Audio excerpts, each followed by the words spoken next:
if you don't want to be criticized, if you don't want to be questioned, if you don't want anyone talking badly about you, do nothing at all. Mm-hmm. That's the surefire way to do that. Well, if you want less of that, do what everyone expects of you. Go be a doctor or a lawyer. Yep. Go become an accountant. Mm-hmm. Like that's there's no risk. You got it. Anything that carries any level of risk, AKA failure, disappointment, is going to carry with it other people saying like, don't do it. Mm-hmm. Don't do it. Why are you doing this? We are here because we know the outcomes in our lives are within our control. That taking absolute ownership of how we eat, sleep, train, think, and connect with each other is how we'll optimize our health and happiness. That chasing excellence is how we grab hold of what is possible. Our mission is to live on the run, always chasing, never stopping. Hello and welcome back to another episode of Chasing Excellence. How are you, Ben? I'm doing good. Thanks, Patrick. Today we're going to talk to you. We're going to talk to you about a couple things. A couple people reached out to me separately with some questions that I felt like had some similarities enough that I wanted to kind of jam them together and see what we can get out of it. The first person who reached out to me was she was a 17-year-old athlete, CrossFit athlete, takes it very seriously, wants to get to the games sometime in her 20s-ish. Mm-hmm. And one of her questions, and the one that really stuck out to me, was about people looking at her and questioning why she's dedicated to this thing that most people don't understand. I think the way she put it was, how do I deal with people putting me in the crazy CrossFitter box, right? And I think that that's an interesting question in and of itself, because she's 17 and because that's always a tough time to feel like you're being singled out for something. And then not a few days later, I got a message from a master's athlete asking roughly the same question. Both of these individuals are really happy with what they're doing. They feel really passionate about it. They're excited about what they're doing, where they're going. But both are dealing with this question of people around them saying, I don't understand why you're dedicating any time to this, right, let alone the amount of time, let alone the passion that you're putting in. So I wanted to present that to you. And just as a place to start, like, is what I'm responding to just this question of, how do I deal with the judgment from other people who don't understand me?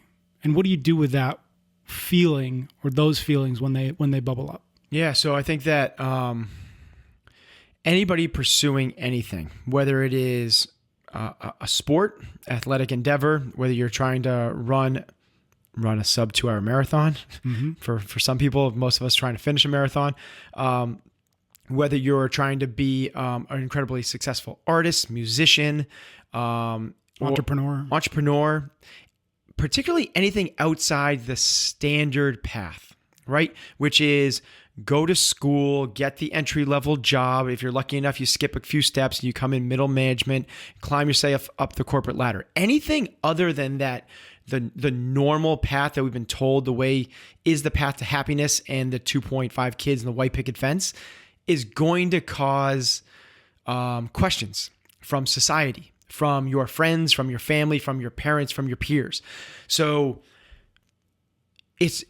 we have to recognize that if we're not going to take the standard path, that has to be something that we're willing, and honestly, it can be fuel that we're willing and excited about getting those type of comments, questions, concerns, that you are not doing it the right way. Because that's what people are, right, they're trying to be helpful. They're trying to say like, oh man, I just don't want her to be frustrated when she is 29 years old and she hasn't made to the games and she still has no career and no family and she's going to be pushing a shopping cart, around town, trying to find a place to sleep on a park bench because she was a CrossFit athlete. Right. Like, what we have to realize is that comes with the territory. If you don't want that, so there's, this is like, it's a meme that's popped up and everyone's talked about this, but if you, I'm going to forget, maybe you remember who said this.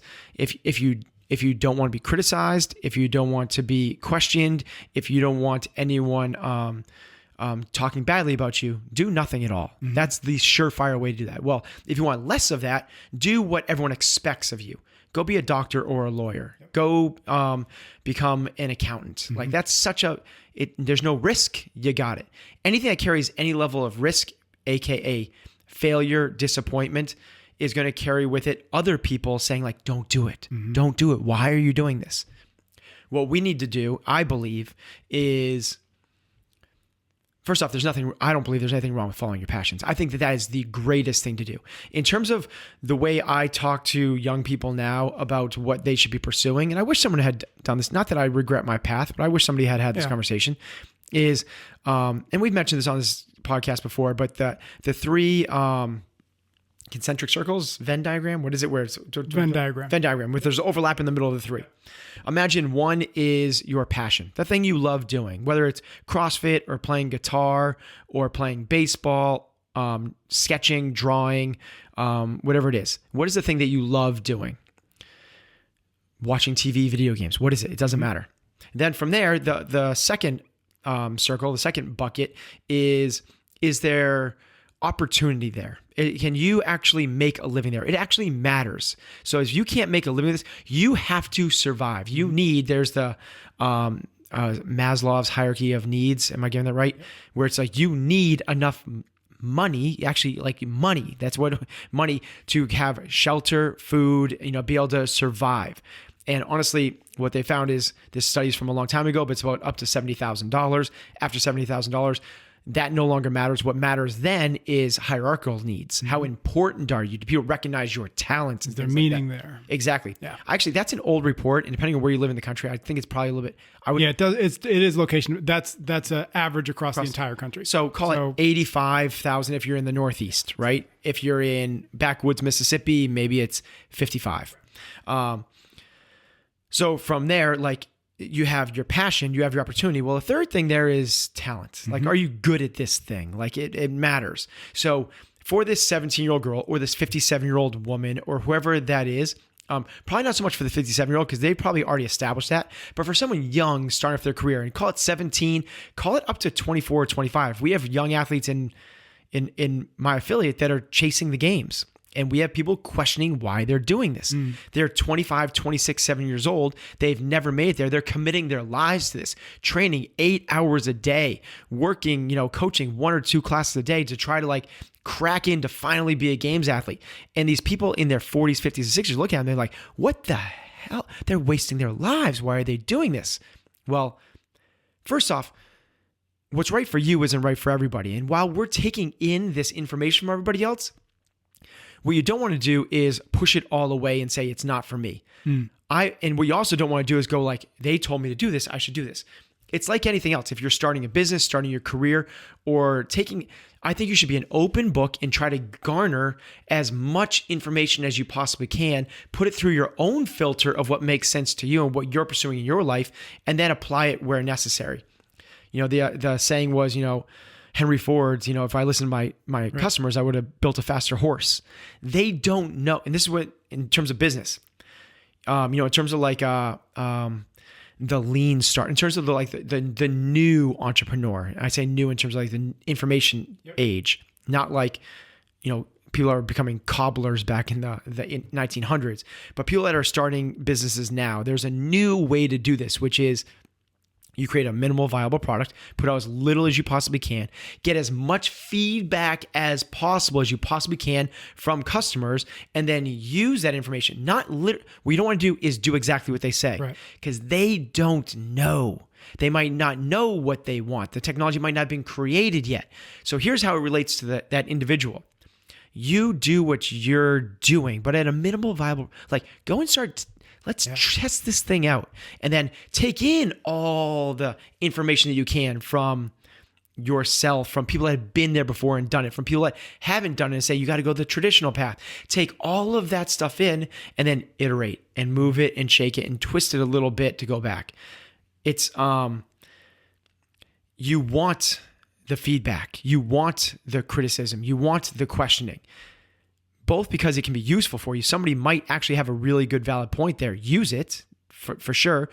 But also because if they doubt you, that's kind of cool. When I started my entrepreneurial journey, and I said my entrepreneurial journey, I'm lucky enough that my parents were so phenomenally supportive. Whatever I was doing, when I was working in finance, supportive. When I quit that to be a ski bum, supportive. When I left that to start in-home personal training, supportive. They told me later on that they were like, what the hell is this kid doing? Yeah. But I didn't ever feel that way. I felt like they always supported me. I felt the concern and the questions more from my parents-in-law, Heather's parents. And I can remember before we got married, because this was before CrossFit New England. As we were starting. As you were starting CrossFit. Yeah, we got I affiliated in 2007. We got our full-time location in 2009. We were married in 2009. So basically, from 2007 to 2009, I'm this kid that is not successful, that is working so hard to basically bring home nothing. Mm-hmm. Like there is nothing to show for my efforts. And working at something that didn't make any sense at the time. No sense at all. It makes less, like it still doesn't make a ton of sense to a lot of people. Nobody in the world knew what CrossFit was. I get like there was a few thousand people, but in terms of like parents, like they had no idea what the heck we were doing. Yeah. Why would you ever do this?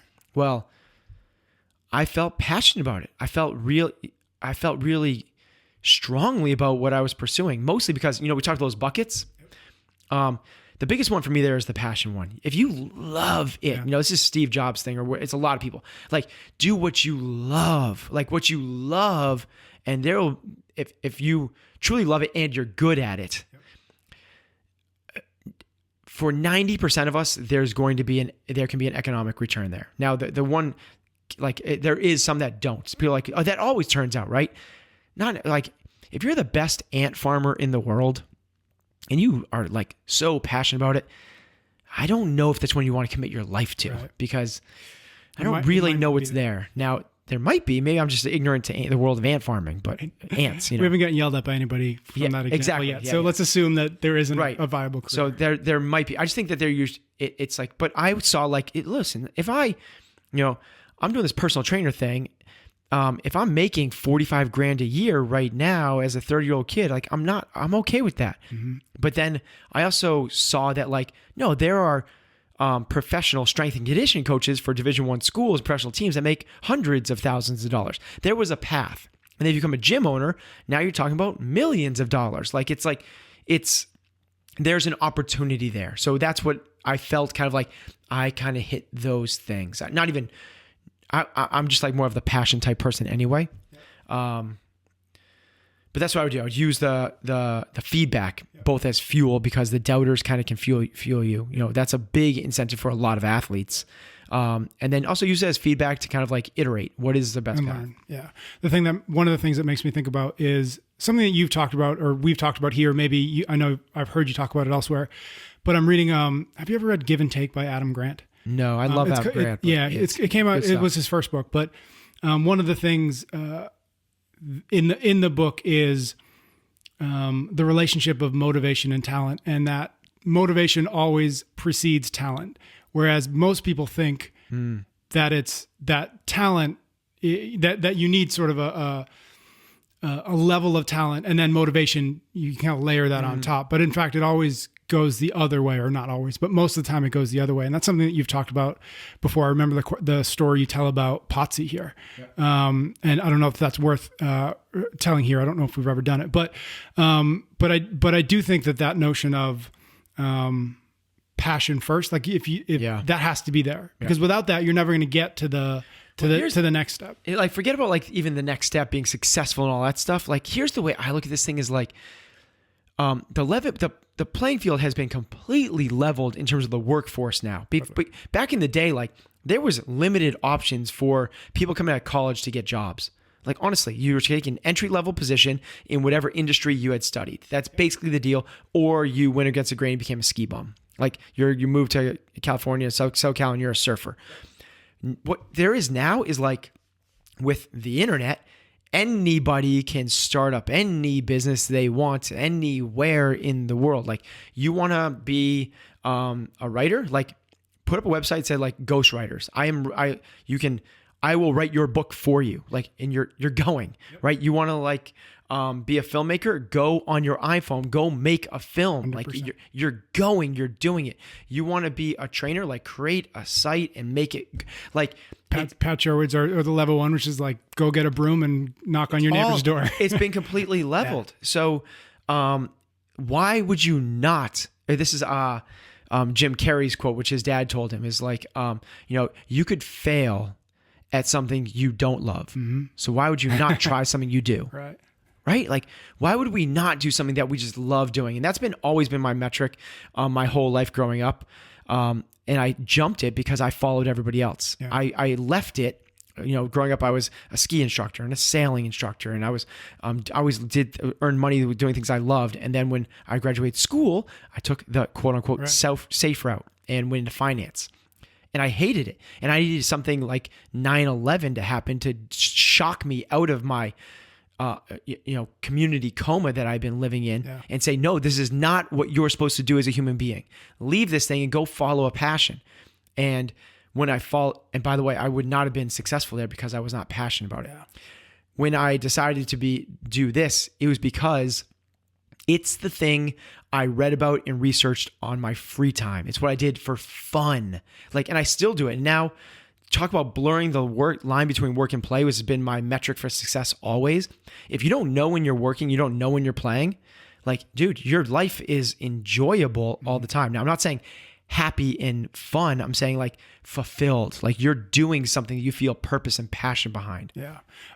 One of the elements of these questions that we started this conversation with, that I think is interesting and maybe worth pursuing, especially in this context of your three buckets, or the concentric, of the ability to make a living at doing it. Mm-hmm.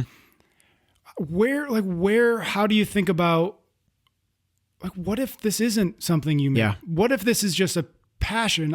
You can call it a hobby. I think hobby maybe has a bit of a negative connotation to some degree, especially as it relates to passion, but there's no reason that this 17-year-old can't be incredibly passionate about this for the next 3 or 4 or 5 years and never make the games, and it's okay, right? And the 57-year-old can never, same position. There's no reason that necessarily, I think, and maybe that's the question, is how do you balance knowing when this is a thing I'm doing because I want to make it a living, and this is a thing I'm doing because I can't, because when I sit down at night, this is what I think about doing. Yeah, I think it's a great question to ask yourself, and I think it goes back to the Stephen Covey. We got to figure this one out. I go with Covey, but you be you. Yeah, Stephen Covey, which is begin with the end in mind. Yeah. So if you're gonna go through this, okay, but realize the end is not when you make the games or you retire as an athlete. The end is when you're on your deathbed and you're looking back on your life. What are the regrets you're going to have? And now, is it going to be that, man, I really wish I had pursued that athletic career. I really wish I had spent 5 years riding the bus in the minor leagues of the baseball team. I really wish I had, not started a family, that I had pursued that Olympic rowing career, that I didn't give up on my CrossFit career, is that something you're going to wish? Or is it the type of thing where you look back and no one's going to know the answer to this? You're just taking your very best guess. But the only way you're going to get there is this is the power of solitude and thinking and self-assessment and meditation, is getting yourself to get out of the rat race and the next thing and the next thing and the next urgent thing, and operate on a little bit of a higher level and actually detach yourself from where you are right now and actually think about what is going to matter to me when I am 88 years old and kicking it in the lazy boy, trying to look back on my life. What then am I going to want to have? And I'm not saying, by the way, I'm not saying that spending 10 years chasing a CrossFit career is the right thing. Mm-hmm. That might not be the thing that when you're 88 years looking back, you might go what the hell was I doing there? Mm-hmm. For me, what I believed, because I went full circle, I did the corporate thing, and then I went PC. See you later. I moved to Wyoming to live as a ski bum. But what I realized when I was the ski bum was this is not fulfillment for me. Right. So much fun in the moment, right? Living. Good escape. Great escape. Exactly. But an escape doesn't necessarily bring joy. Right. It might bring an adrenaline rush. It might be a dopamine response. It might give you that initial hormonal response that we see as happiness, but it's not enlightened happiness that carries across weeks, months, years. What you do is you look for the next one, and you look for the next one, and we're describing an addict. Right? What we need to do is, what is going to give me ultimate long-term fulfillment? And the only way you get that is with a lot of space, separation from the noise and the buzz and the whistles and the distractions of everyday life, and you separate yourself. So this would be my suggestion to the 17-year-old girl.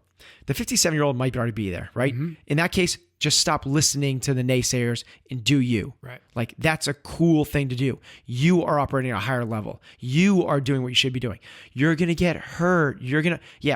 What are these people saying to you? What are they doing? Now, if they are ultimately fulfilled and incredibly happy, okay, let's listen to what they have to say. But if they are not there, what are we listening? It's like taking advice from somebody that's failed over and over and over again in relationships about how to have a great relationship. Like, why are we listening to that? Right. But for the 17-year-old, what we need to do is we need to create some space. And with that 17-year-old, hard to do at 17, right? Yeah, you know better than I, because of holy crap, Maya and Jonah. Yep. But what we need to do is actually kind of create some space and think about, what am I going to be looking back on when I am 88 and thinking, is this what I want to do? And what's going to happen? This is my guess with that athlete, is they're going to go for the CrossFit thing, and I think they should. That would be my guess. Because at that point, that is what is bringing them so much fulfillment and joy. Now, as they get older, what I hope is that they continue to ask themselves that question, and have a reevaluation as often as possible. Yeah. Every year, they should be going like, what is it that I truly want out of this life? Mm-hmm. And at some point, that might switch from, I don't know if this CrossFit thing is the thing. I think I might want to start a career. I think I might want to start a family. I think I might want to start a business. I think I might want to try XYZ, whatever it is. And it's okay for those things to change. One of the things that people have a difficulty doing is allowing themselves the freedom to change. And I get why. It's because we've been told that grit and not quitting is the number one factor related with high achievers. They're right. They're absolutely right. But what we have to do is find the thing that you're ultimately passionate about, and then don't quit. Find the thing that you actually have the opportunity to find those 3 concentric circles. Yeah. If you have grit in one of those things, bust your freaking tail off, right? But if you're going grit towards one of those things that doesn't fit, you're the hardest freaking worker, and you're not going to quit, but you are so miserable in your job. Yeah.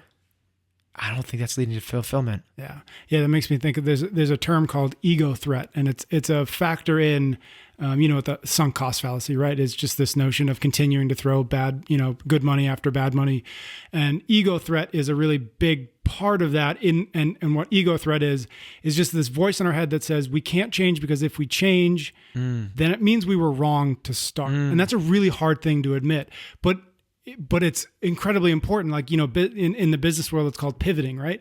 Sometimes if you don't pivot, you die. Costs. Right. Yeah. And it goes, actually, I would say that if you don't pivot, you do die. Every single business that has not pivoted ceases to exist. So if you were, right, like if you were, way back when, if you were like a cobbler, a shoemaker, like if you didn't pivot, cobbler. I know. I'm on it. Do you need more shoes? If you were, right, like if you were, think of like the Fortune 500, the biggest businesses in the world. Like I don't know, I have the numbers in front of me, but I would wager to bet that the majority of those, 250 plus of those, are different than they were 20 years ago. That's just 20 years. So think about in 50 years, in 100 years, in 200 years. If you don't pivot, if you don't change, you die. Twitter, I believe, started as a podcast app before there were any podcasts for people to listen to. Another reason for that minimal viable product, right? Yeah. Put it out feelers. That was the thing. Get the feelers, get the feedback. You've really got to listen to that feedback. You've got to figure out how to filter feedback, but the feedback is important, because otherwise you won't pick your head up and say, okay, am I headed in the right direction? Do I need to shift at all? Wrapping the conversation up a little bit, maybe a little bit closer to the questions at hand. How would you advise the 17-year-old or the 57-year-old or anybody in between who's in this position where they're passionate about something that most people don't understand?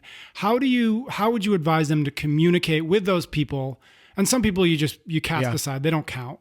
But the 17-year-old probably has to answer to her parents. The 57-year-old may have to answer to a significant other or somebody else whose opinion matters, whose lives are affected in some way by the pursuit of these passions. How do you start to communicate in a way that, because the thing I think is easy to happen is you get really defensive and you don't understand me and I can't, and this isn't me, this is you, you've got to let me, all that. So how do you start to like step back and be able to articulate some of the things we talked about, but also just how do you articulate passion in the face of doubt? I would use the same tactics that I would use for any potential conflict, right? Someone's coming at you and saying like, what are you doing? Like, this is not like ...